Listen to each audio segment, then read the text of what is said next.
Welcome everyone. Today it is still the 1st of April. I am trying to record this video for the second time. My microphone was quite low for the first, so hopefully this time it works properly and much better. I'm not so sure, but I just give it a try. I would say we had quite a week in Aotearoa. Public policy got a bit crazy during the last 168 hours. It started with Posie Parker's rally in Auckland, which was actually called off because she was thrown by Ellie, I don't know her name, who threw tomato soup on her. And Marama Davidson also named who are responsible for violence. Her claims were not forgiven. Practically it's unforgivable, but she is still in government. I wonder when Mr. Hipkins will reconsider. Anyway, probably in this turmoil, an opinion piece which was published in the Herald on the 28th of March was overlooked. It was penned by Paul Hunt, the Chief Human Rights Commissioner. Now, I'd like to walk through this article and point out where it is problematic. Let's dive into it. Yeah, you can see. So, it was in the Herald. The title actually gives away. It seems Mr. Paul Hunt already made up his mind and he believes that Posie Parker is mistaken. Yeah. Posie Parker's New Zealand visit. She is entitled to share her views within limits. Chief Human Rights Commissioner Paul Hunt. Opinion. Luckily it is just an opinion, but when a Chief Human Rights Commissioner is opinionated, that's a problem. First sentence. I attended the Wellington pro-trans rally because I wanted to demonstrate support for trans friends, colleagues and communities. Right. In this first sentence, the huge problem emerged already. What is the legal status of the Human Rights Commission? If it is similar to the Ombudsman or any judicial body, in that case, the Chief Human Rights Commissioner cannot participate in political activities. Mr. Hunt's support for the rally implies he is biased in the debate between trans people and cis women.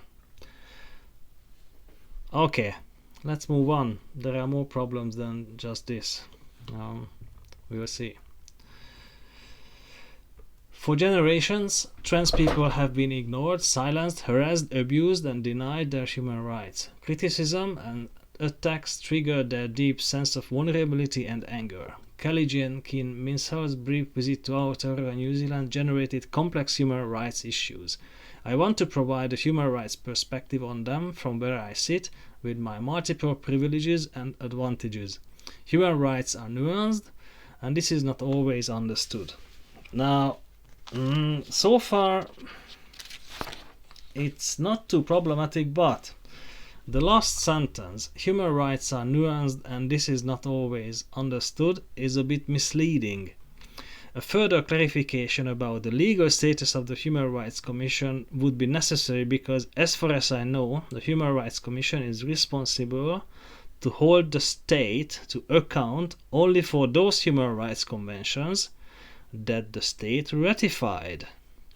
There are two United Nations Human Rights Conventions, one on the protection of the rights of migrant workers and their families, and another one on the protection of all persons from enforced disappearance. They are not adopted by New Zealand. Now, that would trigger a bit of a debate because New Zealand lacks migrant workers. New Zealand is desperate at the moment for migrant workers. Well, maybe their rights are not protected well enough. That's why they are not coming. Well, if I were an unbiased legal expert like Mr. Paul Hunt claims himself to be, I would argue for the adoption of these UN conventions. Would he stand up for those rights too? Good question. Now, moving on. In my opinion, it's possible and crucial to support both trans and cisgender women. Okay. The right to freedom of expression is a vital pillar of our democracy. We should keep in mind the late Moana Jackson's remark, no one's exercise of free speech should make another feel less free. Neither should we forget the link between transphobia and colonization. In response to last weekend's events, Tina Engata reminded us, transphobia was brought here on a boat. Oh my god. As far as I understand, the alleged transphobia is related to modern phenomena such as public toilets, changing rooms in warehouses or sport venues, where biological men use the women's spaces. The presence of a biological male body can intimidate women. Were these problems present in the indigenous societies here?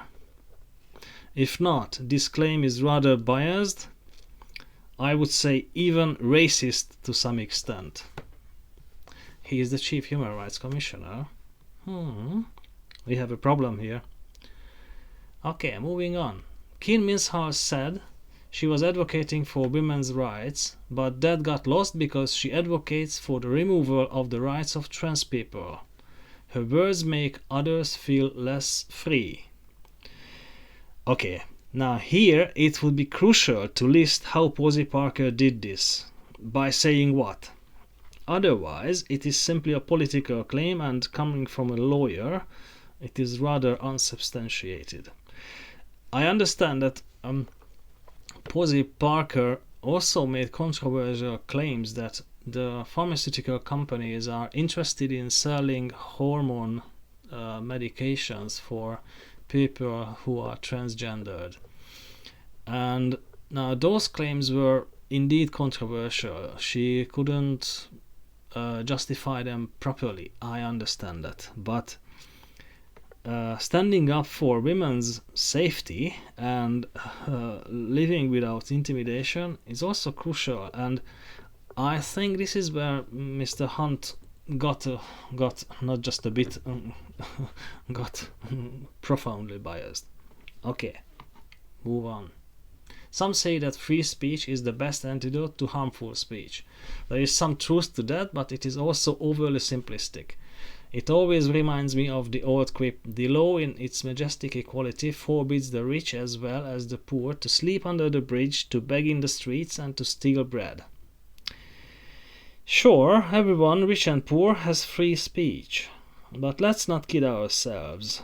Free speech tends to favor the privileged with their resources, networks, loud voices, confidence, and friends in high places. Mr. Hunt, please prove it.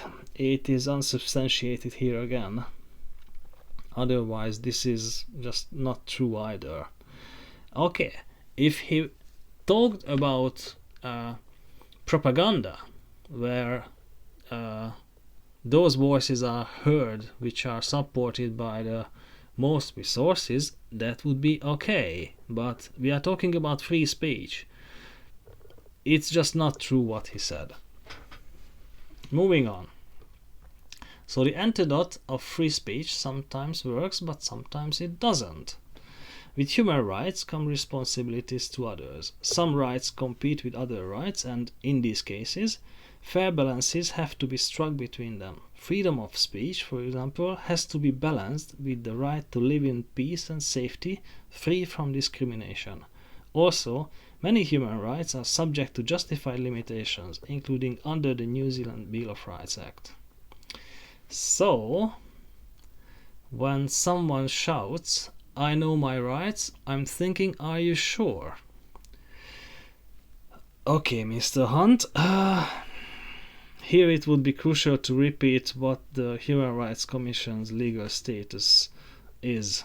It needs to be clarified, because it's not clear if the Human Rights Commissioner understands his status either.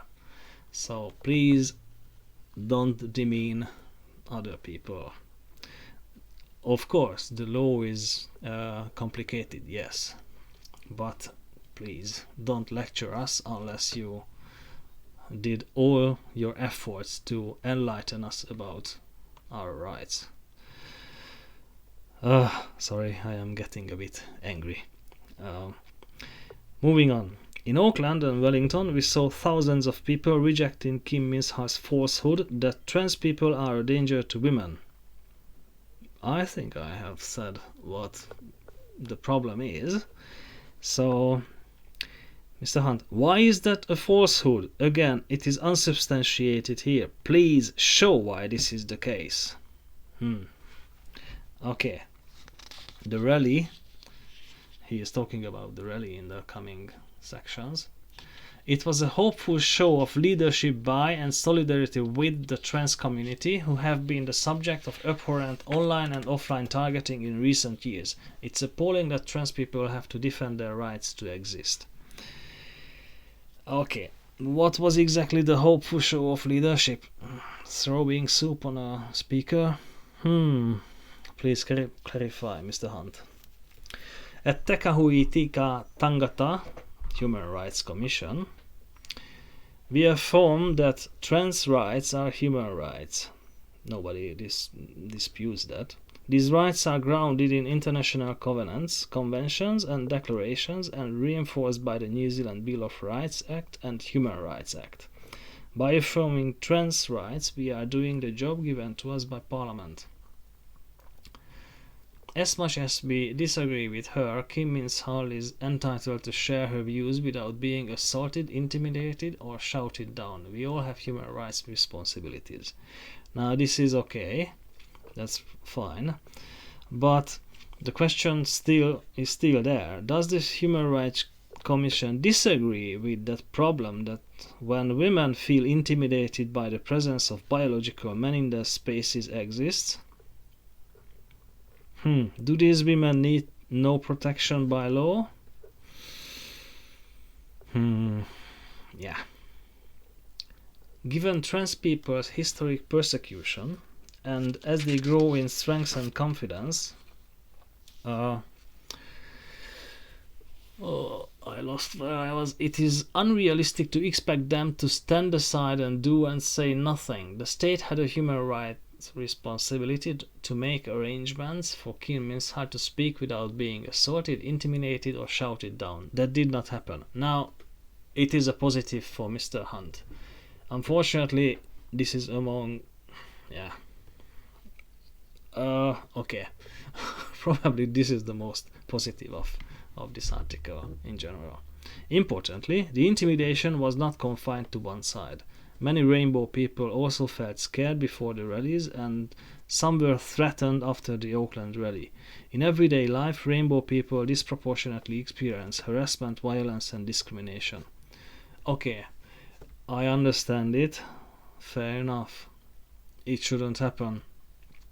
I agree. My problem is with Mr. Hunt's bias. The way forward is to foster understanding between communities and not undermine their human rights. Fair enough, again. That's difficult in today's online world where outrage sells.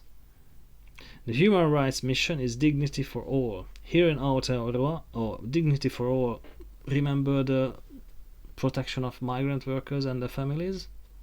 What about that convention? Here in Aotearoa, this mission is strengthened by Tangata Whenua values, including Manaakitanga, respect, generosity, and care for others. Okay.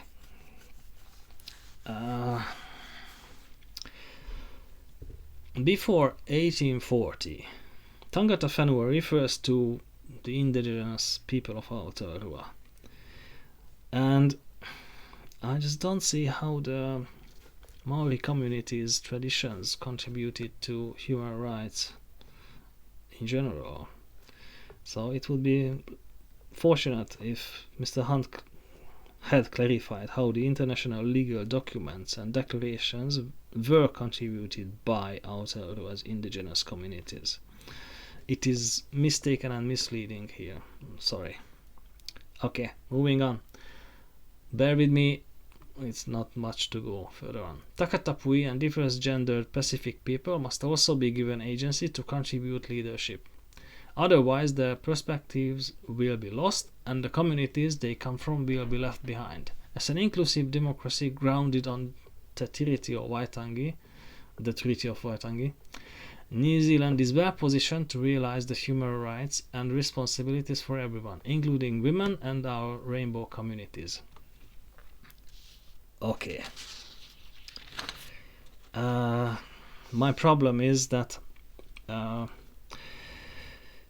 the democratic institutions were brought here by the colonizers. So the inclusive democracy is actually grounded on something else, not just on the Treaty of Waitangi.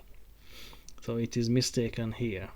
Otherwise, it seems by the end of the articles we come into a big contradiction. If New Zealand is well positioned to realize these human rights, why was it necessary to write this opinion piece at the first place, Mr. Hunt? I think you understand my frustration. I'm disappointed. This is the Chief Human Rights Commissioner with his privileges and bias. I'm sorry, it is April the 1st, I can't provide funny jokes or anything humorous. Well,